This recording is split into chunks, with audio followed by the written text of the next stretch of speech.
Padre, te damos gracias por tu amor, bondad y misericordia. Te damos gracias porque tú eres bueno en gran manera. Permítenos en este tiempo, Señor, poder estudiar, meditar y aprender de tu santa palabra. Que todo lo adquirido sea con un conocimiento útil y que no solo sea un conocimiento general, sino que también sea llevado a la praxis diaria de nuestra vida. Gracias por todo el nombre de tu Hijo amado Jesús. Amén. Este de, pues vamos a dar inicio. Voy a compartir mis láminas. Hoy pues vamos a ver Levítico, vamos a estar estudiando Levítico, nos va a ayudar a nosotros a poder ver. Hemos estado ya introduciéndonos en gran manera al Pentateuco, hemos aprendido cosas, pero de igual manera hemos dejado pasar algunas porque por la premura del tiempo no nos permite abarcar la totalidad. Podríamos estudiar solo un libro en profundidad y llevarnos las 8 sesiones solo con él, pero pues la finalidad es que pueda haber un conocimiento general, práctico, útil, para que tengamos un acercamiento a estos maravillosos libros y entender el concepto de la introducción al Antiguo Testamento y entender qué es el concepto del Pentateuco, la importancia de las cargas teológicas de cada libro, sus enseñanzas y su desarrollo, y eso nos va a ser muy práctico para nuestras iglesias, para nuestra vida diaria y al momento que tengamos un acercamiento con el libro. Empezamos con Levítico. Podemos decir o podemos comenzar con lo mismo. Levítico es la tercera parte del Pentateuco que hasta ahora hemos estado estudiando. Los capítulos finales del Éxodo, que se centran en la construcción del tabernáculo, que dijimos del 25 al 40, conducen de manera natural al inicio del Levítico, que describe los diversos sacrificios que se ofrecen en el lugar santísimo. Entonces, si nosotros empezamos a ver el desarrollo de la unidad y vemos cómo estos dos libros se unen en sí, uno está hablando de la construcción del tabernáculo y otro va a dedicar su tiempo en la manera en cómo deben ministrarse los sacrificios en ese tabernáculo, la manera en que deben desarrollarse, cómo le agrada al Señor, cuál es la manera adecuada, formal, digna del Dios santo que demanda santidad. Y esto es particularmente bueno e interesante notarlo porque una de las cosas que empezamos a ver desde Éxodo 25:40 es que Dios es el que determina la manera de la construcción del tabernáculo y también especifica la forma de los diversos sacrificios que se van a ofrecer en el lugar santo. Y esto es de importancia para entender en nuestra vida diaria. Esto también lo podemos llevar a la aplicación particular de nuestra vida. Cuando hablamos del tema de la adoración a nuestro Dios, debe quedar claro que quien determina la manera en que Él quiere ser adorado es Él. ¿Y cómo lo hace? Lo hace a través de su revelación especial, que es la palabra. Y lo he dicho creo que en otras ocasiones, este Dios deja muy poco a la imaginación del hombre al momento de la adoración. O si no, mejor dicho, creo que deja nada a la imaginación del hombre cuando nos presentemos delante de Él en la manera que vamos a adorarlo. Él ya ha determinado formas, modelos para poder hacer todo lo que a este Señor le agrada, que es el Dios que nosotros adoramos y servimos. El nombre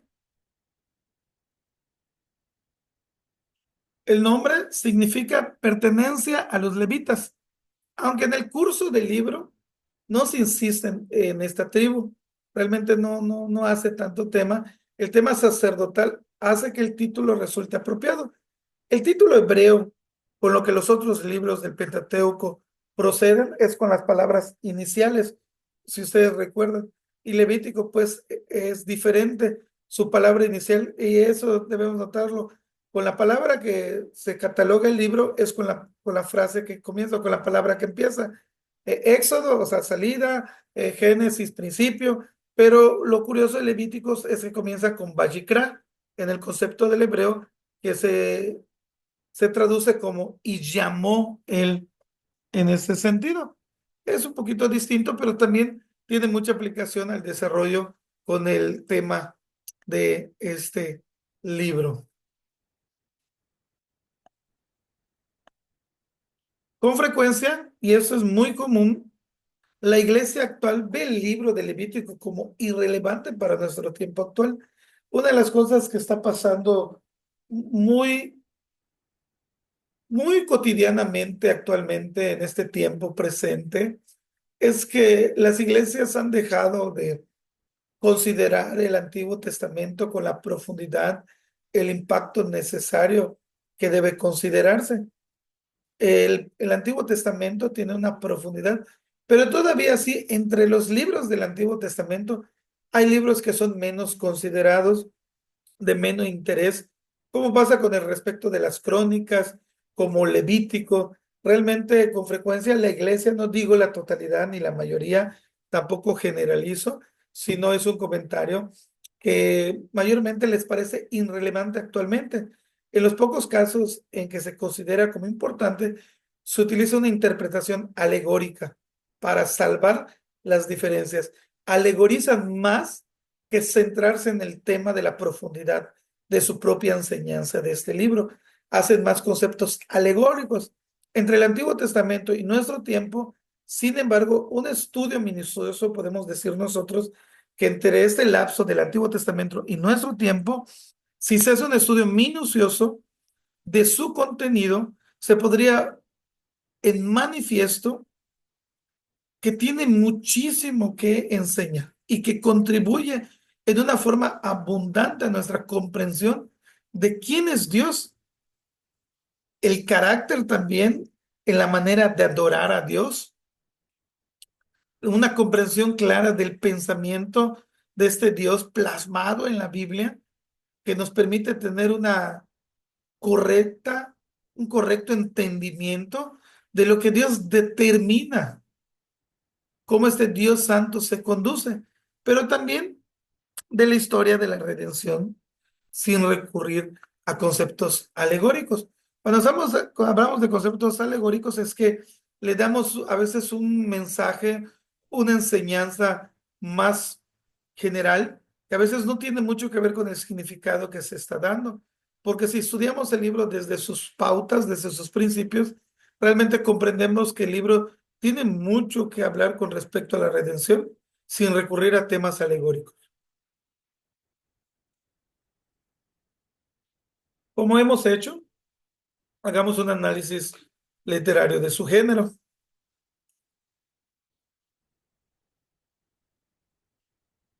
El elevado porcentaje de leyes en Levítico no debería opacar el flujo narrativo del libro. Cuando entramos nosotros a leer y empezamos a ver varios conceptos de leyes, muchas veces esto pierde el interés del lector y pierde el desarrollo de su narración del libro y opaca mucho el flujo del entendimiento cuando tenemos un acercamiento. Muchas veces lo hacemos todavía hasta en el Nuevo Testamento. Pongo un ejemplo particular. Cuando nosotros llegamos a Mateo capítulo 1, muchas veces, como vemos que el primer capítulo son las genealogías, no todos, muchos hermanos brincan esa parte y se van y dicen ellos, ¿sabes qué? Me voy a ir directo a la carnita, al contenido, a lo profundo. Pero realmente también esa genealogía tiene una profundidad, una enseñanza teológica, tiene un mensaje importante. Cuando nosotros entendemos el flujo narrativo del libro del Levítico, en base al porcentaje de enseñanzas con respecto a leyes, rituales, sacrificios, o conceptos de los sacerdotes, si nosotros lo podemos llevar con el hilo conductor que presenta el libro, realmente podríamos inquirir o alcanzar realmente la profundidad del mensaje que presenta Levítico. Porque el episodio inicial establece el escenario en la tienda de la reunión donde Moisés oye la voz de Dios y lo instruye acerca de cómo deberían actuar los israelitas. Todas las leyes del libro se encuentran dentro de este marco narrativo. Por eso digo, no perdamos de vista, donde Moisés oye la voz de Dios, y Dios lo instruye acerca de cómo deberían actuar los israelitas en la manera de adorar, hacer sacrificio y presentarse delante de su Dios. Todas estas enseñanzas, todas estas leyes, debemos apreciarlas dentro de este marco de concepción narrativo. Es este Dios que está estableciendo principios, está mostrando normas, está hablando y instituyendo a esta nación para que pueda tener un concepto claro de cómo debe adorar. Miren, a la distancia, este es uno de los temas fundamentales que deberíamos nosotros considerar también en nuestra iglesia actual, porque cuando nosotros nos salimos de la comprensión de las enseñanzas, de la profundidad de la escritura, perderíamos de vista entonces la tarea de ser iglesia. Cuando hablo de ser iglesia, hablo del término de el día del Señor, del día cuando nosotros nos reunimos a adorar a este Dios. Si nosotros nos saliéramos de ese marco, de lo que Él ha estipulado, tengan por seguro que especularíamos, reinventaríamos y haríamos un culto que no es culto. Y cuando hablo de culto, no hablo de la forma litúrgica que muchas veces adquirimos, sino de las normas que Dios establece, cómo debe presentarse el pueblo, debe conducirse y cómo debe adorarlo cuando está delante de su presencia.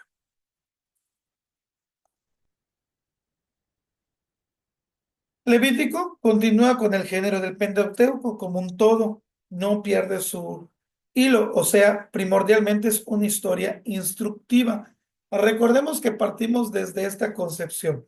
Esta nación sale de Egipto después de pasar un periodo grandísimo de tiempo, porque recordemos que ellos entraron como una gran familia y salen como una nación inmensa, una nación muy grande, tan grande la nación que por eso los egipcios empiezan a esclavizar a estos israelitas en el concepto de que ya se han multiplicado, son muchos, si se levantan contra nosotros, ¿qué va a pasar? Nos pueden esclavizar o pueden tomar nuestra nación.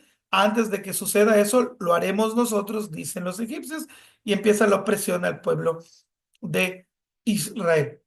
En este marco de concepción, podemos entender que desde Génesis, desde la salida, desde el Éxodo, Génesis, Éxodo, empieza la narrativa en Génesis de cómo este pueblo nace, cómo Dios llama, aparta, hace santo a algo, lo quita de su uso común, que son el tiempo de los patriarcas, esas familias que empiezan a conducirse específicamente a Abraham en su desarrollo, empieza a avanzar y llegan al tiempo de José, caen en el cautiverio, pero pierden mucho de su esencia como nación porque han vivido mucho tiempo en Egipto. Dios entonces en ese marco empieza a dar normas para enseñarles a cómo ser el pueblo de Dios. Y Levítico no es la excepción. Levítico se conduce en ese marco de profundidad. Su estilo, la característica más obvia del libro, es su estructura. Es muy claro y es muy sencillo. El Levítico no va a tener tanta profundidad de temas tan complicados.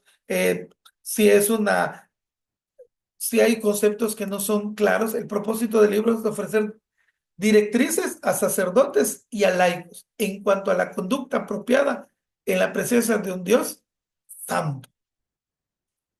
Si se dan cuenta, no está generando tanto conflicto como suele suceder en algunas cartas, en algunas situaciones, que va hablando de temas diferentes, va desarrollando temas diferentes, sino que va abordando y va tratando asuntos precisos, va a dar normas, directrices, formas de cómo estos sacerdotes van a conducirse y cómo los laicos van a tener una conducta apropiada en la presencia de un Dios que demanda santidad. Y esto es interesante porque este es uno de los marcos importantes que podemos nosotros rescatar. Este Dios santo demanda santidad de su pueblo y es un Dios que no tolera el pecado. Y por obvia razón, entonces, en ese concepto va a demandar que este pueblo se conduzca en una santidad adecuada, correcta, que agrade y sirva a este Dios en la manera que lo establece. Por ello, Levítico figura entre los menos literarios de los libros del Antiguo Testamento. Esta opinión no viene con el concepto de menospreciar el libro. O sea, no malinterpretemos esto cuando dice que tiene menos conceptos literarios. Sí, porque no vamos a encontrar poesía, prosa, eh, metáforas o conceptos así, sino va a ser muy directo en el sentido de ofrecer directrices claras, porque ese no pretende estimular imágenes estéticas del lector en el mismo nivel que lo hacen otros libros, como suelen ser Proverbios, como suelen ser los Salmos, que nos profundizan, o Apocalipsis, que cautiva nuestra mente y nos puede llevar a nosotros a imaginar, a comprender, a visualizar cuando estamos leyendo ese libro tan hermoso de Apocalipsis, tan esperanzador, y poder nosotros ver cómo está el trono de la gracia, está el Cordero inmolado, y nosotros decir un día estaremos delante de la presencia y alabaremos. Digo, en un buen sentido de la palabra, cómo estimulan esos libros a veces nuestro concepto. Entonces, va ayudando en esa idea. Entonces, pero Levítico es muy directo. El Levítico es muy claro, muy sencillo en este sentido. Es un libro que quiere ofrecer directrices claras de cómo deben adorar, servir, conducirse en la presencia de un Dios santo. Y esto no cambia mucho en este tiempo. La Biblia es muy puntual en el tema relevante a esto. Este Dios sigue siendo un Dios santo y sigue demandando santidad de su pueblo y pide que su pueblo se conduzca en santidad y lo adore y le sirva en las normas que él ha establecido. Tiene un mensaje profundo y sencillo y directo: la santidad de Dios. El mensaje teológico de Levíticos es este: el concepto de la santidad de Dios. Es que este pueblo y nosotros a la distancia como lectores implícitos podamos nosotros comprender, entender, deslumbrar que este Dios es un Dios santo, santo, santo. La profundidad del carácter y la esencia de este Dios es santo, que sobrepasa o que debe sobrepasar toda concepción. No es igual a nosotros, es el Dios santo. El mensaje es este, en la profundidad de todo el libro, es que el pueblo pueda comprender la santidad de este Dios. La mayor parte del libro de Levítico contiene leyes, perdón, y rituales en torno al culto formal de Israel. Entre otros temas, hay una descripción de rituales y leyes para sacrificios referente a pureza, dietética y sexual. Por eso podemos decir nosotros que la mayor parte de Levíticos contiene leyes y rituales en torno al culto formal de Israel. Podríamos nosotros salir o entender el concepto de la narrativa del culto. Por eso digo, nos puede ayudar a nosotros a tener claridad en la comprensión de cuando llegamos delante de Él en adoración. Este Dios sigue siendo el mismo, sigue siendo ese Dios santo, ese Dios omnipotente, que pide que cuando nosotros vengamos a adorar, lo hagamos desde esta perspectiva. Dios no es un Dios de desorden, Dios es un Dios de orden y lo demanda a su pueblo y lo establece y va a guiar para que el pueblo de Israel empiece a tomar forma en la manera de concebir, de adorar a este Dios. Hermanos, ¿alguna pregunta hasta aquí?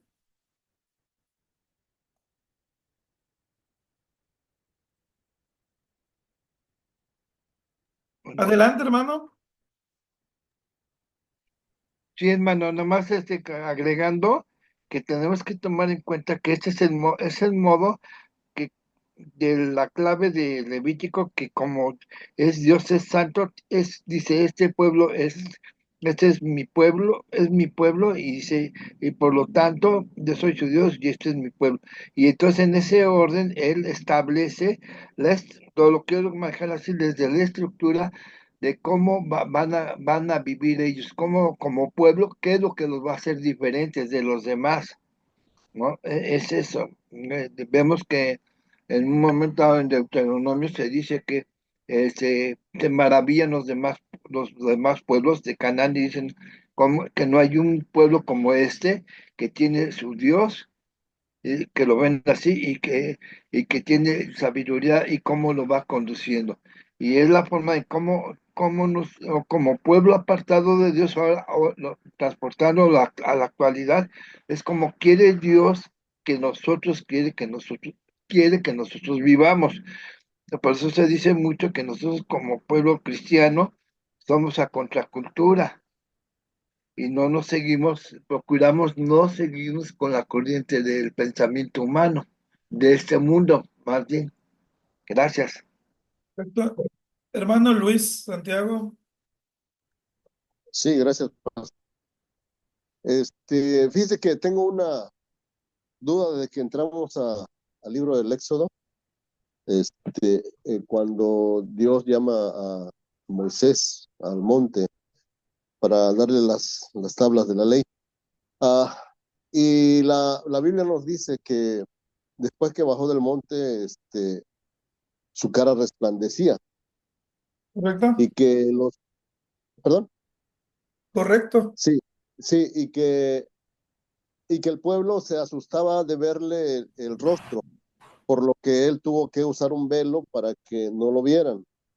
Bien, no sé si usted ha leído algo al respecto, donde se cree que la palabra, o la expresión de que le brillaba el rostro no era exactamente eso, sino que, al parecer, cuando bajó del monte, tenía unos cuernos. Este, se oye un poco, disparatado, ¿verdad? Pero según, tenía unos cuernos, ya que los cuernos, de acuerdo al tiempo de los israelitas, entendamos que algunas cosas copiaron de las culturas, ajenas, y las introdujeron dentro de sus reglas. Entonces se cree que los cuernos pues simbolizan el poder, la fuerza. Es por eso también que dentro del tabernáculo, dentro del sacrificio, del altar de sacrificio, pues tiene unos cuernos. Y esto, pues se me hace un poco descabellado. Sin embargo, hay un hermano que, está con nosotros. Él tiene un doctor, tiene no sé si dos doctorados, pero él doctorado en ciencias políticas y no sé qué más. Él ha sido, secretario de Estado y se congrega con nosotros, es un muy hermano. Lo que tiene él es que le gusta mucho estudiar y está estudiando teología y va muy avanzado, y realmente a veces me hace estos comentarios, ¿no? De lo que él ha leído, porque sí le creo que lea. Ujú. Pero al mismo tiempo me da tristeza su forma o su vida, porque en una ocasión le dije, hermano, ok, está bien que estés estudiando tantas cosas que realmente son buenas, no digo que sean malas, son buenas, pero ¿cuál es el provecho que le vas a sacar a tu conocimiento? Y entonces él me dice, pues, pues, con conocer, ¿verdad? Es lo que él pretende conocer y saber. Y eso se me hace triste porque si él no aplica al servicio del Señor su conocimiento, ay, el día que él tenga algún tropiezo, no va a haber poder humano, y lo digo con todas sus letras, poder humano que lo pueda convencer, por muy teólogo que vaya a quererle compartir la palabra, porque este hombre sí sabe mucho. Entonces, y me dejó con esa espinita. Entonces, no sé si usted habrá leído algo al respecto de que hay algunos escritores, que mencionen ese detalle, que lo que traía Moisés en sí no era su rostro, sino que eran cuernos que traía. Ese es mi comentario y mi pregunta, pastor, disculpe. Pues es que, bueno, le voy a contestar de la manera más sencilla y directa. Si hubieran sido cuernos, la Biblia lo hubiera hablado. La Biblia es clara y la Biblia se interpreta a sí misma y no pone en oculto las cosas innecesarias. Dos, una de las cosas importantes es entender como Pablo le dijo a los corintios, de procura más el amor que el conocimiento que envanece. Claro, eso no quita que nosotros nos preparemos, pero en respuesta a lo que usted decía, nosotros debemos procurar un conocimiento que edifique, que ame y que esté al servicio de la necesidad de la iglesia. No un conocimiento que nos envanezca y nos aleje de la tarea y la responsabilidad. Yo puedo recordar y lo puedo particularmente partir de un testimonio personal. ¿Yo por qué me fui al seminario? Porque me sentí incompetente. Sigo sintiéndome incompetente, o sea, no me considero ni un buen maestro ni un buen predicador, siento que me falta muchísimo, pero todo lo que estudio, pues, me preparo o hago fue con la necesidad de servir mejor. O si sigo preparándome, lo hago con la necesidad de servir mejor. Cuando nosotros partimos y empezamos a reinventar la teología, porque suele pasar, empezamos a tener problemas. Entonces, sí es un tema complicado porque eh, luego empiezas a leer cosas que entran a razonamiento humano y parecen lógicas, pero recuerde que nuestro Dios a veces no es lógico. ¿Quién entendió la mente del Señor? ¿Quién fue su consejero? ¿O quién le dio primero para que Él le diera? Y muchas veces en respuesta a ello hay cosas que nosotros tenemos que callar. Hay algo que yo aprendí que me gustó cuando decía, nosotros hablamos donde la Biblia habla y nosotros callamos donde la Biblia calla. ¿Qué quiere decir con esto? Que hay cosas que el Señor lo va a revelar en su tiempo y en su momento y será claro para nosotros. Pero si no lo quiso decir, tuvo su razón y su motivo. Pero lo que sí nos reveló y nos amplió fue todo el panorama de su obra de redención, de su obra de gracia, de su obra futura y cómo nosotros éramos pecadores, somos redimidos y tenemos salvación a través de él. La verdad, sí había escuchado ese comentario. Le soy sincero, no le tomé importancia, o sea, no lo leí a profundidad, me pareció un poco fuera de lo que estaba buscando en su momento que estaba estudiando y no le presté el interés adecuado. Sería bueno, en algún momento creo que retomarlo, es bueno leerlo, no lo consideré en profundidad, pero pues la Biblia nos cuenta otra cosa y nos narra. Y podría buscarle algo y compartírselo personalmente ya posteriormente para poder tener una base y una respuesta en base a su pregunta específicamente y le daría respuesta posteriormente con lo de Éxodo si le parece bien. Sí, de hecho yo no estoy dudando de lo que dice la escritura. Para mí es suficiente. Creo en la suficiencia de las escrituras, que lo que dice me basta, ¿no? Y nos tomamos el texto de Deuteronomio 29, que pues las cosas secretas pertenecen a Dios y las reveladas para sus hijos. Entonces, no, yo me lleno con lo que está. Simplemente quise sacar este comentario porque estoy seguro que usted, como ya me imaginaba que le había dado alguna lectura, aunque sea superficial, pero que sí hay comentarios que se mueven, pues, en realidad no entiendo por qué harán, si solamente para tener otro enfoque. La verdad no entiendo cuál es el propósito de crear algunas lagunas que puedan ver en la escritura. Pero para nosotros, como redimidos, nos damos por enterado y por satisfecho lo que nuestro Dios nos dice a través de la escritura. Gracias, pastor. Dice Pablo, para el mundo, la cruz de Cristo es locura. Y el problema del mundo o del secularismo o del posmodernismo es que le quiere encontrar a veces lógica a lo que no es lógico. ¿Qué quiero decir con esto? No estoy diciendo que no tengamos una fe lógica o tengamos una base o un fundamento, sí la tenemos, pero hay cosas que ellos quieren tomar como evidencialismo. O sea, si es comprobable, fue real, y si no es comprobable, no es real. Y hay temas tan profundos, como usted dijo, no sé por qué abarcan tanto eso, pero sí hay.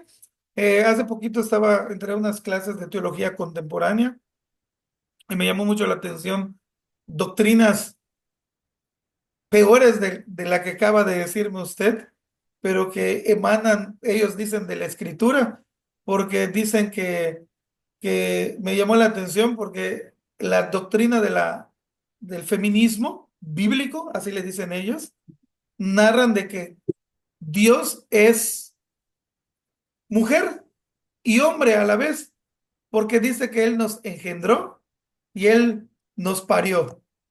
Entonces, me llamó mucho la atención y digo, pues hay cosas peores en el buen sentido de la palabra que luego te van sorprendiendo. Sí, además, bueno, al menos en mi punto personal, yo considero que no tenemos o no nos movemos en una fe ciega, nos movemos en una fe con fundamentos, porque si fuera una fe ciega, inmediatamente se iba a desvanecer a cualquier tropiezo, a cualquier prueba que tuviéramos, si es que fuera ciega. Sin embargo, tenemos convicción plena de lo que está escrito, no solamente lo creemos por fe, sino lo creemos porque el Dios que hizo el universo plasmó y usó a hombres que pudieron escribir lo que él quiso que se escribiera. Entonces, tenemos sustento para defender nuestra fe. Y eso pues también se mueve mucho eso por acá, por el sur, por el norte, perdón, el asunto de que Dios es mujer. Pues sí, hay iglesias que sí hay aquí en la frontera, pero bueno, Dios tenga misericordia de ellos. Gracias, pastor. Es tema de otra clase, pero seguimos y termino con esto, la parte del mensaje teológico, la enseñanza principal del libro, que Dios es santo. Va a hablar mucho de la profundidad de ese Dios y la comprensión de la santidad de este Dios, y debe ser algo muy importante captar para nosotros. Entramos al tema de los sacrificios. El libro de Levítico comienza con una larga consideración de sacrificios. El énfasis en el sacrificio no sorprende en absoluto, dado que es la actividad más importante del culto formal durante el periodo del Antiguo Testamento. Aunque podríamos nosotros interpretar y ver que en los sacrificios, decía un autor en uno de los libros que leía, decía, a veces nosotros pintamos la imagen muy sencillita con respecto al tema de los sacrificios, pero realmente era una carnicería, decía él, el tema de los sacrificios, era un derramamiento de sangre, eran profundos conceptos de la importancia de lo que apuntaba Cristo, porque el énfasis en el concepto sacrificial, recuerden que va a apuntar siempre al evento de lo que Cristo va a hacer, de lo que Cristo va a venir a pagar. Toda la Biblia está plasmada, todo el Antiguo Testamento está plasmado profundamente con esta enseñanza de lo que Cristo va a venir a hacer en el Nuevo Testamento. El Cordero de la Pascua, los sacrificios apuntan a esta obra de redención. Y este era un tema fundamental en la actividad cultica del pueblo de Israel durante el periodo del Antiguo Testamento, donde los sacrificios tenían un tema central y de importancia en su desarrollo y en su trabajo en ese sentido, porque apuntaban a algo. Lo que sorprende desde nuestra perspectiva contemporánea es el poco interés en explicar el significado de la importancia del ritual. O sea, sí nos importa, nos presentan el sacrificio, pero entendemos que es el concepto de Cristo. Pero como decía, muchos en el concepto contemporáneo decían, ¿por qué no nos explican cabalmente todo, punto por punto? ¿Qué pasa con lo de los cereales? ¿Qué pasaba con el holocausto? ¿Qué pasa? Sí lo explica, pero diríamos, podría haber una explicación más profunda para que nosotros tengamos un entendimiento más claro, pero tiene una enseñanza centrada, tiene un desarrollo particular que nos ayuda a nosotros a comprender con claridad realmente qué es esto, pero sorprende realmente también en nuestra perspectiva, en este sentido contemporáneo, el poco interés de explicar o la importancia del ritual. ¿Qué quería hacer? Nos hubieran dicho, ¿saben qué? Este ritual tendría la puntualidad que apunta a Cristo, redime los pecados, sirve para la salvación, etc., etc., por decir unos ejemplos, pero no es el tema de explicarlo con profundidad. O sea, Lo importante era entender la esencia del concepto. Mm, Porque van a haber rituales que tú dices, bueno, los narra la Biblia, pero nos queda en incógnita y especulamos a veces con ello. El sacrificio de Israel en términos de pacto. Recordemos que todo concepto gira en relación al pacto que Dios ha establecido con su pueblo. Y los sacrificios de Israel están también basadas en el concepto de términos pactuales. El pacto es un pacto que Dios ha hecho, se ha comprometido y que va a mantener y sostener en su desarrollo. El sacrificio es una ofrenda de parte de quien rinde culto a su Señor del pacto. ¿Qué quiere decir esto? Que el que viene a rendir culto entiende el significado de lo que está haciendo, del sacrificio que va a ofrecer. Por eso, una de las cosas importantes, no sé si ustedes recuerdan una frase cuando celebramos la Santa Cena, Pablo va a decir, discernir el sacrificio, la obra de Cristo en Corintios cuando él narra y dice hay que discernir, entender eso, el que no discierne, o sea, cosa mala está haciendo, porque el creyente que participa o tiene este acercamiento a la cena del Señor, tiene una comprensión o debe tener una comprensión clara de este sacrificio. Tiene un entendimiento profundo de lo que implica. No es que la carne se vuelva carne ni que el vino se vuelva sangre. No creemos en la transustanciación. Son símbolos que apuntan a un evento particular importante y debemos tomarlo con la importancia. ¿Por qué pongo este ejemplo? Porque el sacrificio es una ofrenda de parte de quien rinde culto al Señor, que ha pactado, que ha hecho todo, que se ha comprometido y entiende por qué se presenta delante de él. Los sacrificios incluyen una noción de comunión y asociación entre las partes del pacto. Tú eres mi Dios, yo te sirvo, vengo, te alabo, o tú eres la deidad a quien yo sirvo. Este sacrificio incluye esta comunión. Tú eres el Dios, nosotros somos el pueblo. Hay una asociación en parte de esto. Tú cuidas, guardas, bendices, yo rindo culto, exalto, adoro a este Dios. El sacrificio desempeña un papel importante en sanar rupturas en la relación del pacto. Si el pueblo había pecado, hay rituales o hay sacrificios específicos para que se reconciliara esta parte que ha ofendido con el Señor del pacto. Habían ofrendas de cereales, de animales, holocaustos, y van a existir. Uno de los temas que voy a decir un poquito más adelante, recordar que también el evento de los sacrificios no era empobrecer a quien ofrecía sacrificios, porque van a haber sacrificios según el nivel de cada persona. O sea, si tú no podías traer un cabrío, una oveja, podías traer un animal grande, habían ofrendas de cereales. Y esta había diferente en el cereal no cocido, cereal cocido, o sea, dependiendo el estatus económico de la persona. En este sentido, con esta frase lo digo, porque el ritual no era el significado de un Dios injusto que dijera, ¿sabes qué? Voy a empobrecer a mi pueblo. No, ese Dios entendía a su pueblo. La importancia era sanar estas rupturas en relación del pacto, que este que ha ofendido entendiera que viene delante de la presencia de un Dios que no le agrada el pecado y que necesita rendir culto a este Dios. Cuando se rompe la relación del pacto debido a ciertas clases de ofensas de parte de los israelitas arrepentidos podían buscar el perdón de Dios con la ofrenda de sustitución que recibe el castigo de su pecado. De esta forma, el sacrificio servía como el medio de sanación por Dios para restaurar la relación del pacto. ¿Qué era esto?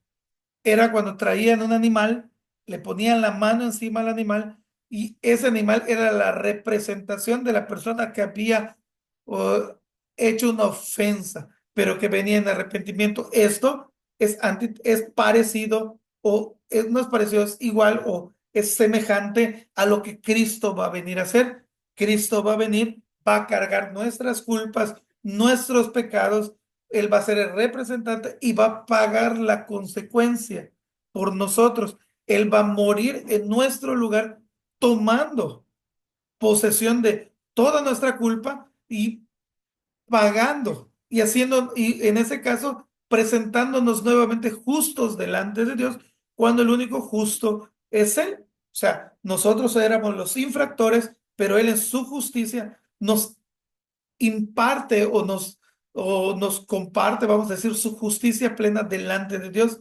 Es viene a ser nuestro vicario Cristo, tomando todo, cargándolo, llevándolo en la cruz, pagando la deuda que nosotros debimos pagar.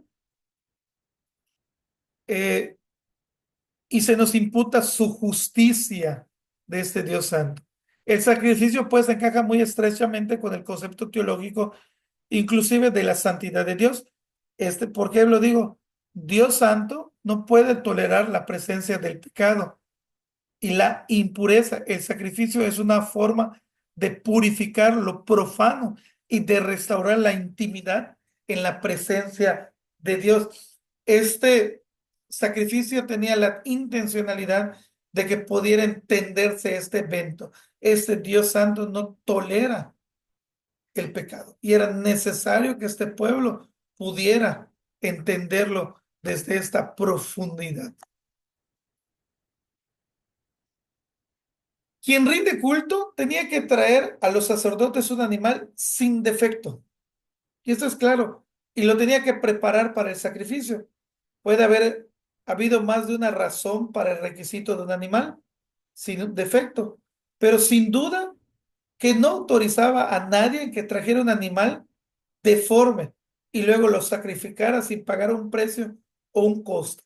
No podías engañar a Dios en esta forma de que dijera, ¿sabes qué? Pedías un animal y te traigo lo más defectuoso, lo más malo, lo que menos sirve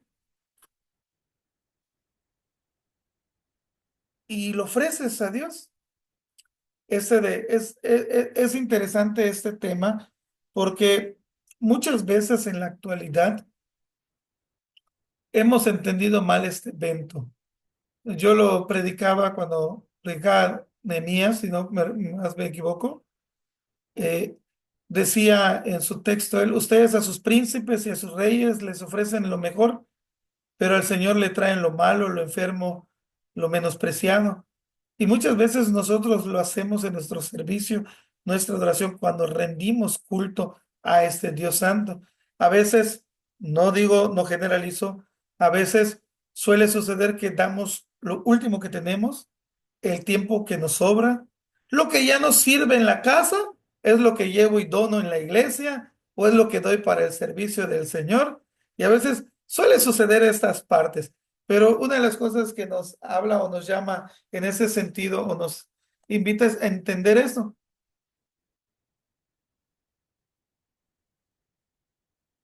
En ese sentido de que a ese Dios hay que darle verdaderamente lo que se merece, no lo que nos sobra, sino porque tiene un sentido profundo.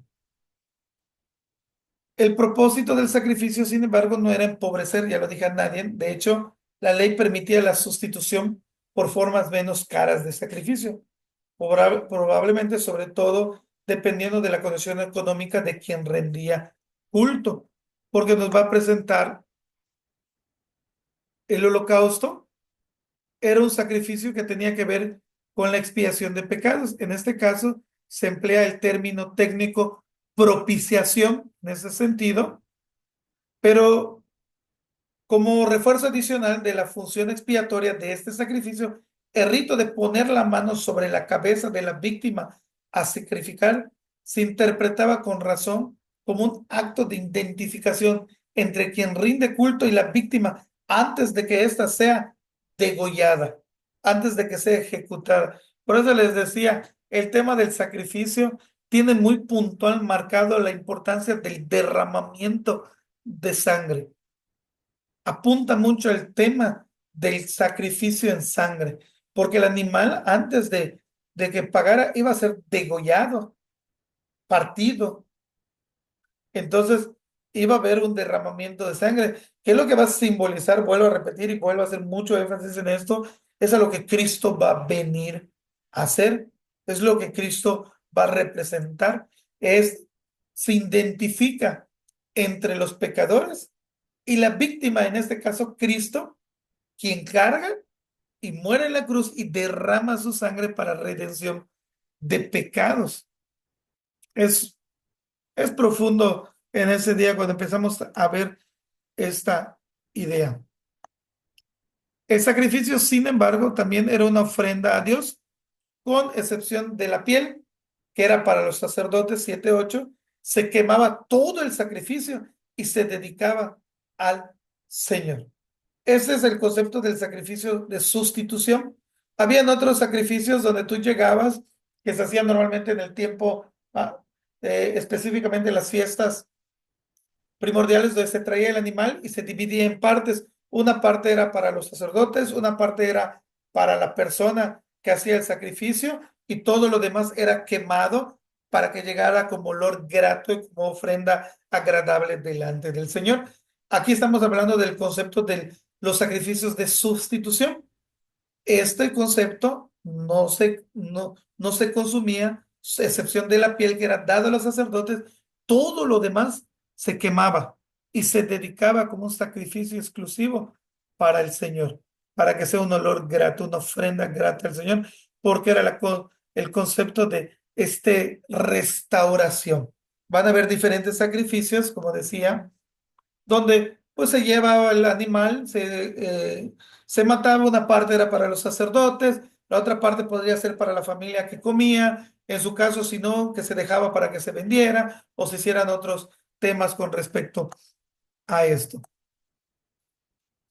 La ofrenda de holocausto era probablemente el sacrificio que se realizaba con más frecuencia, aunque se efectuaba a menudo asociados con los dos siguientes. Aquí hay dos temas con respecto al sacrificio que pueden checar ustedes y hacer la comparativa en base a a lo que hemos estado explicando. Éxodo, Números nos van a narrar eventos importantes con respecto a ellos. Esto a menudo se asocia con los dos siguientes, esos dos sacrificios, pero el holocausto, ¿por qué tomé más el concepto del holocausto?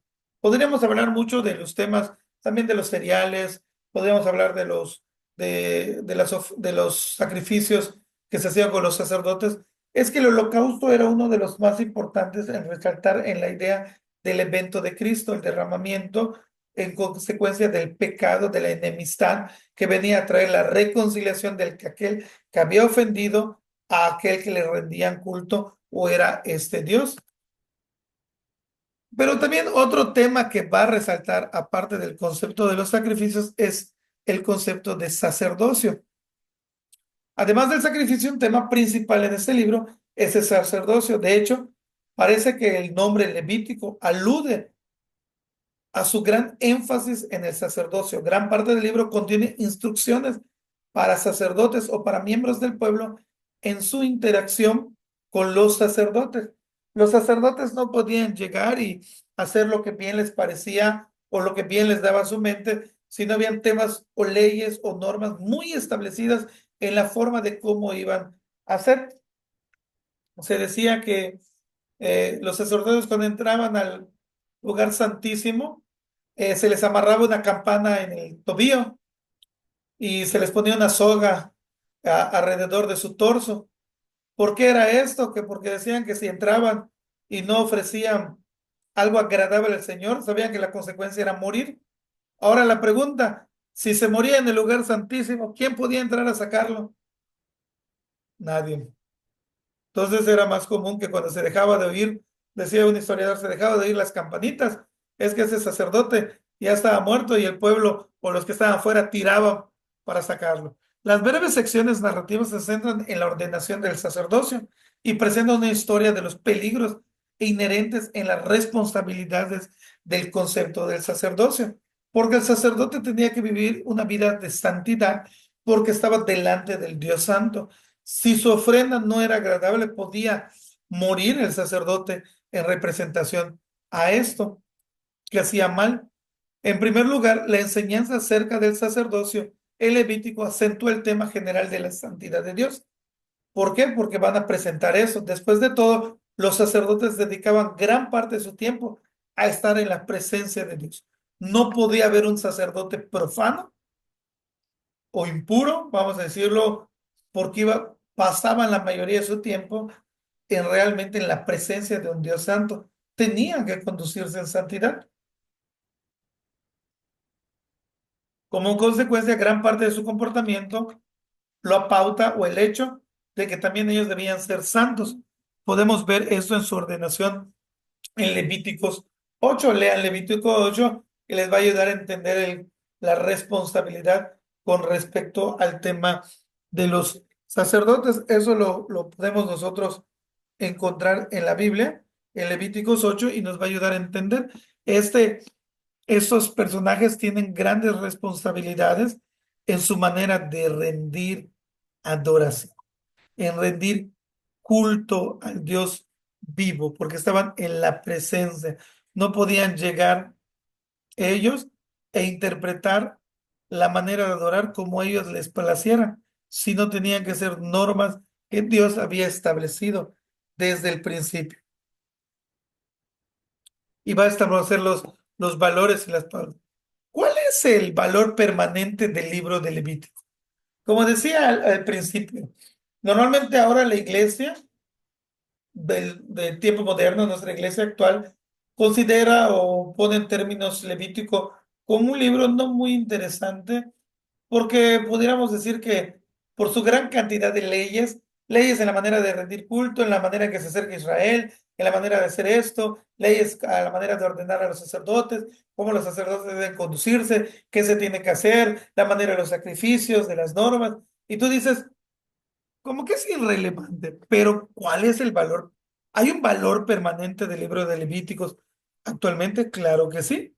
En todo caso, el sacerdocio arónico y el sistema ritual del Antiguo Testamento anticiparon una realidad mucho mayor, a saber, Jesucristo como sacerdote definitivo y sacrificio suficiente.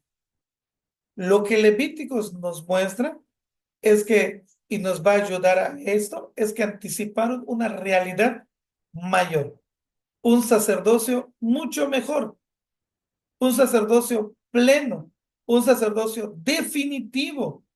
Y eso lo vamos a ver en Hebreos, cuando nos va a hablar del concepto de que el sacerdocio de Cristo es mayor que el de Melquisedec. Lo podemos ver en Romanos, en Efesios, pero también nos va a hablar de que cuando Cristo viene, ya no hay más necesidad de sacrificios. Este va a ser el sacrificio suficiente y definitivo. Ya no hay necesidad de hacer más, porque si hubiera sido incapaz la narrativa, la, el sacrificio, la función de Cristo, tendríamos que seguir todavía en el sistema de sacrificios. Si fuera como algunos dicen o algunos creen, es que Cristo solo era un gran profeta, pues deberíamos seguir en los temas de los sacrificios porque estaríamos en un problema. La Biblia nos representa que Cristo ha sido el sacerdote que ha intercedido por nosotros, que ha hecho todo por amor a nosotros, pero que también ha tomado el lugar de ser el sacrificio definitivo, suficiente para cargar todas nuestras culpas y no necesariamente. Este es un acto del evento de la justificación de Cristo. Cuando nosotros somos justificados por Cristo, esto es un acto único y exclusivo.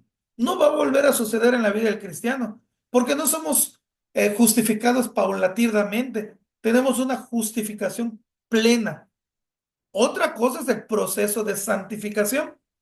La santificación sí es un proceso en el cual nosotros vamos creciendo, perdón, y alcanzando la estatura, buscando alcanzar la estatura del varón perfecto. Estamos en este proceso de santificación, pero nuestra justificación es un acto único hecho por Cristo únicamente en la cruz para salvarnos y redimirnos. No nos justifica en ese sentido, ahorita estás justificado, pero después no, ya pagó todos nuestros pecados. Y este es un tema importante. Por eso dice, ¿cuál es el valor permanente de este libro? Es entender esto. Jesucristo es mayor que cualquier sacerdote y va a ser el definitivo, pero también es el sacrificio suficiente para restaurar nuestra relación plena. Por eso el tema de la muerte de Cristo, si ustedes recuerdan en los evangelios, la ruptura del velo, lo que separaba al hombre de Dios, fue roto. Y curiosamente, ¿cómo fue roto? Fue roto de arriba para abajo, haciendo el simbolismo que este Dios ha hecho todo para que el hombre pueda nuevamente entrar en presencia de este Dios, rendir culto y adorarlo. ¿Qué es lo que nosotros hacemos día a día los domingos? Cuando nos juntamos y adoramos el pueblo santo, los redimidos de Cristo, la comunión de esta nación santa, se reúne en un lugar, en todo lugar, pueblo y nación, a rendir culto, porque ese sacerdote definitivo y ese sacrificio suficiente nos ha abierto la puerta para que podamos llegar nosotros a adorar a este Dios. ¿Alguna pregunta hasta aquí, hermanos? Sí, pastor, por ejemplo, yo me acuerdo que del sacrificio por el pecado, o sea, pero ahí me cuesta trabajo luego entender, del pecado entender, eran dos chivos, uno lo demandaban al desierto y el otro era sacrificado, pero donde me perdí es de que eh, por qué, eh, por qué se tomaba en sí este animal para el pecado, era el chivo. No, no sé si me expliqué. No, no le entendí su pregunta, hermano, perdón. Sí, por qué era el chivo el animal de sacrificio para el pecado? ¿Por qué se ocupaba el chivo?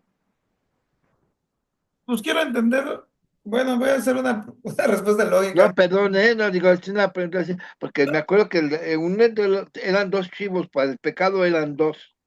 Ajá. Uno se mandaba al desierto y el otro era sacrificado.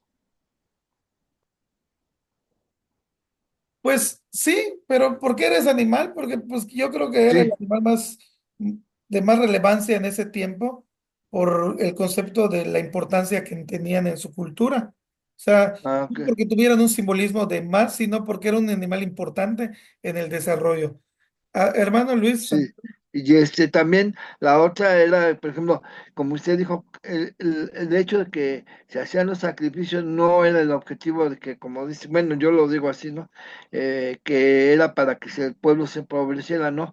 Porque vemos varios pasajes que, por ejemplo, que la gente que no tenía los recursos presentaba dos palomitas o dos pichones. sí, por eso decía, Como en el caso perdón, en el Nuevo Testamento vemos cuando José y María van y ellos fueron al templo y presentaron bueno, dos palomas, dos pichones, como se le quiera decir, pero vamos, dos aves. O sea, ellos no fueron ni presentaron animales de los que, por ejemplo, que tenían la capacidad económica, pues presentaba un novillo, un carnero, la ofrenda de paz, el borreguito o el cordero. ajá, Gracias. hermano Luis Santiago, adelante, Sí, hermano, no sé si le pueda responder a mi hermano Sergio. adelante, hermano. El asunto de los dos chivos o los dos machos cabríos eran precisamente eran ofrecidos por el pecado, en el cual Sí, uno se degollaba y el otro se mandaba, se confesaba los pecados de la persona o del pueblo y se mandaba por una persona a lugares desérticos y no recuerdo el nombre que recibe este chivo. Entonces, eso era por los pecados del pueblo, del cual de ahí viene la fiesta, el Yom Kippur, que es por los pecados del pueblo. Y los corderitos, o los corderos, los borreguitos, eran ofrenda encendida, holocausto grato a Jehová. Parece que son diferentes ofrecimientos, porque uno es por agradecimiento, por glorificar a Dios en cuanto a los corderos, y los chivos por causa del pecado. Estoy con temor a equivocarme y eso es lo que yo he comprendido. Por esa razón, cuando Jesús está, que pone a la derecha y a la izquierda borregos y chivos, pues precisamente lo que trata de ejemplificar también que cada animal pues es de diferente categoría, si así lo queremos ver, pero sí los del Yom Kippur, especialmente por los pecados, y Y los borregos son ofrendas. Gracias, hermano. era Pastor. hermano, uno era específicamente para el pueblo en general, uno era del pueblo general. Hermano José Lemuel, adelante.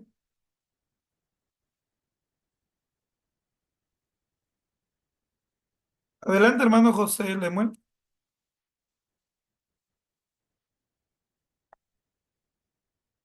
Ha apagado su micrófono, hermano.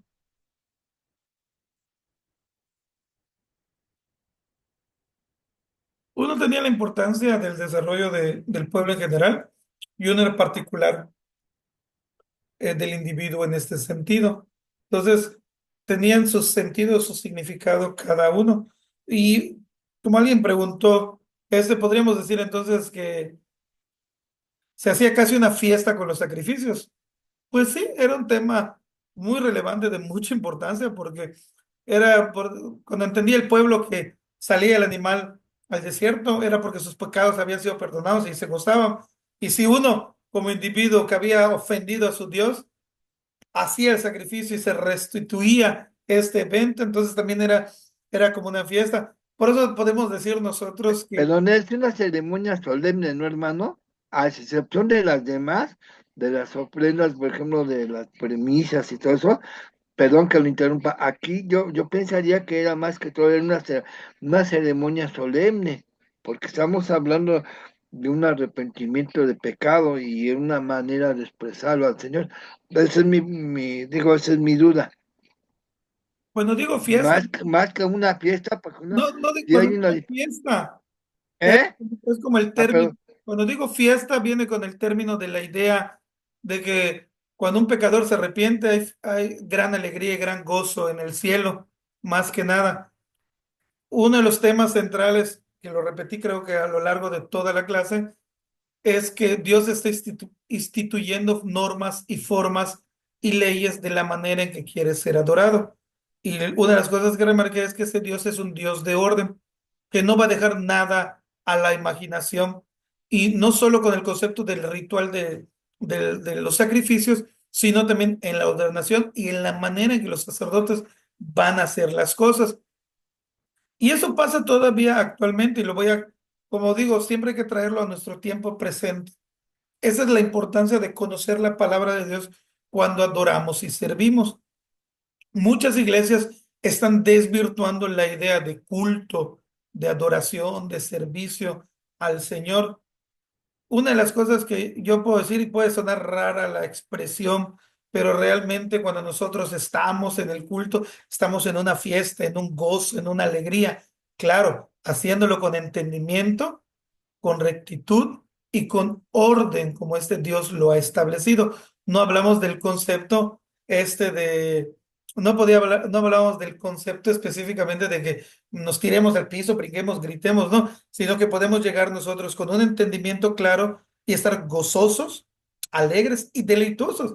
Porque cuando yo voy a la iglesia, la verdad, estoy gozoso, estoy muy alegre. Yo me deleito en mi Señor cuando yo sirvo, alabo, o sea, canto, me gozo con Él. Hay explosiones de alabanza de mi parte a este Dios porque reconozco la grandeza de lo que este Dios ha hecho. Eso no implica que yo grito, lloro, levanto. No, no hago esos aspectos porque hay un entendimiento claro de lo que este Dios ya determinó cómo quiere ser adorado. Por eso citaba el evento de la Cena del Señor. Hay que discernir, entender y comprender lo que estamos haciendo. Hasta cuando adoramos al Dios, debe haber un entendimiento claro en la manera de cómo adorarlo, cómo servirlo y cómo honrarlo. ¿Alguien que quiera añadir algo más?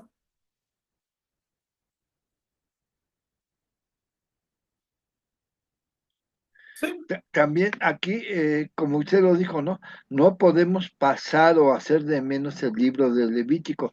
en alguna, tomando también a que tenemos que considerar que el Levítico vamos, yo lo pienso así, es un eslaboncito que se va juntando y que va a ser una cadenita, ¿no? Desde partiendo de Génesis y así vamos. Y en Levítico, por ejemplo, traerlo, como dice usted, al tiempo actual es esto, ¿no? Por ejemplo, uno no se va, por ejemplo, el que preside el culto, el- el presbítero, que hoy sería, en lugar de sacerdote, hoy es el presbítero, pues claro, no, se presenta de la mejor manera posible, pulcro, limpio. Por ejemplo, en el caso de Yucatán, pues claro, a menos que tengan aire acondicionado, pero un culto en Yucatán, no conozco yo Yucatán, pero por ejemplo es un calor muy extremo. Entonces, imagínense ustedes con traje, hermano, vuelvo a la excepción, a menos que tengan aire acondicionado que lo puedan manejar, pues, bien, ¿no? Pero normalmente es eso, que es esa solemnidad que pide, ¿no? Es ir de la mejor manera presentable. Y esto lo traemos del sacerdote, de las bases que Dios nos dejó ya precisadas. Dice, esto tiene que ser así, ¿no? ¿Cómo va el sacerdote? ¿Cómo se presentaba?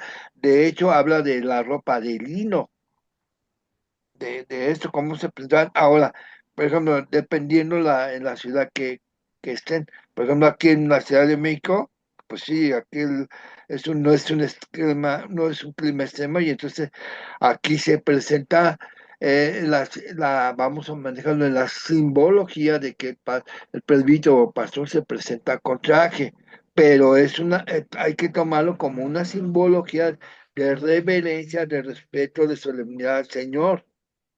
Y es que no solo el, Yo solo lo el- pensaría así. no solo el Gracias. presidente, hermano, creo que todos los que nos presentamos delante de Dios debemos presentarnos con solemnidad. Y sí, tiene razón, aquí en Yucatán no usamos corbata porque el calor es muy sofocante. Cuando estuve en México, cuando viví 4 años en la Ciudad de México, me tocaba predicar ahí, sí. A la iglesia es acostumbrada a saco, corbata, pero llegas acá a Yucatán y todos usamos guayaberas, que es la ropa más relevante e importante o que tiene un simbolismo de elegancia en nuestro lugar. Típico, es típico, ¿no? Es típico para nosotros. Típico y es lo mejor que, por ejemplo, en Yucatán, la guayabera, es una de las mejores vestimentas, así como dicen, sería el smoking. Yo lo presentaría así, Por con eso, el debido respeto en comparación, ¿no? sí, aquí es como se le conoce como la guayabera presidencial, la blanca, elegante, manga larga, que simboliza que estés en un evento formal o un evento de gala, que muchas veces, pero todas las guayaberas simbolizan. Sí, cuando estuve en México me tocó mucho tiempo usar este de traje. Digo, no me acostumbraba mucho, a los primer año me ahorcaba, pero luego te vas acostumbrando con el paso del tiempo. Hermanos, pues la profundidad de Levíticos es esta: entender la importancia de este Dios santo que demanda santidad de su pueblo. Esto, como lectores implícitos y a la distancia, no ha cambiado. Este Dios sigue siendo un Dios santo y un Dios que se goza en la santidad. Yo siempre he dicho, me decía un hermano, pastor, es que Dios aborrece el pecado, pero ama al pecador. No, le digo, Dios aborrece el pecado y aborrece al pecador, le digo. Ama al pecador justificado, es otra cosa, le digo, pero esta es una idea importante. Dios aborrece al pecador, demanda santidad y pide santidad de su pueblo. Esto, hermanos, debe servirnos a nosotros para entender la manera en que vivimos, nos conducimos, alabamos y servimos. Estamos viviendo en santidad, estamos sirviendo en santidad, nos estamos conduciendo adecuadamente delante de un Dios santo. Hay un discernimiento claro de las normas de alabar, servir y hacer todo lo que gira en torno. ¿Por qué no somos cristianos de fines de semana? Somos creyentes 24/7, toda la semana, todos los días, y representamos a este Dios santo que demanda a su pueblo santidad. Pues hermanos, vamos a dar por terminada la clase. Terminando esta, la cargo a YouTube para que puedan revisar o tener sus apuntes. Hermano Luis Santiago, nos dirige con la última oración para terminar. Sí, pastor. Amén. Oremos. Nuestro buen Dios y Padre Celestial, te damos muchas gracias en este día y en este momento en que hemos concluido un tiempo de estudio, un tiempo que verdaderamente es de gran relevancia para nosotros como redimidos, como hijos tuyos. Gracias por la vida de nuestro hermano pastor Josué. Gracias por su vida, gracias por el tiempo de dedicación que se desprende de sus actividades, por estar con nosotros. Te pedimos que por favor lo bendigas en gran manera, que suplas toda necesidad y que le sigas dando ese amor a la obra para que siga él desarrollándose en el área donde tú lo prefieras. Padre, te pedimos que bendigas a los hermanos que estuvieron con nosotros y por aquellos que no pudieron estar, tú sabes y conoces sus situaciones, sus problemas, te pedimos que estén bien y que en la próxima oportunidad podamos estar juntos gozándonos, disfrutando de este platillo maravilloso de alimento que es tu palabra, que estamos aprendiendo, Señor, conforme a lo que tú decides que aprendamos, Señor, todo lo que está escrito en los 5 libros de Moisés. Gracias, pues te pedimos que nos despidas, no en tu presencia, sino cada uno en nuestros diferentes lugares y actividades, y que tú en todo momento con nuestras vidas seas glorificado. En Cristo Jesús te pedimos estas cosas. Amén y amén. Bendiciones, mis hermanos. Bendiciones, hermanos. Dios me los bendiga. Amén. Gracias. Dios los bendiga, hermanos. Dios. Bye. Hasta luego, muchas Sergio. gracias.